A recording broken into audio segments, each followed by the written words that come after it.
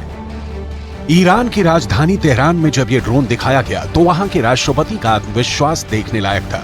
चकाचौंध वाले इस डिफेंस शो में मोहाजिर 10 को जब दुनिया के सामने लाया गया तो इसकी तुलना अमेरिका के MQ-9 रिपर ड्रोन से की जाने लगी।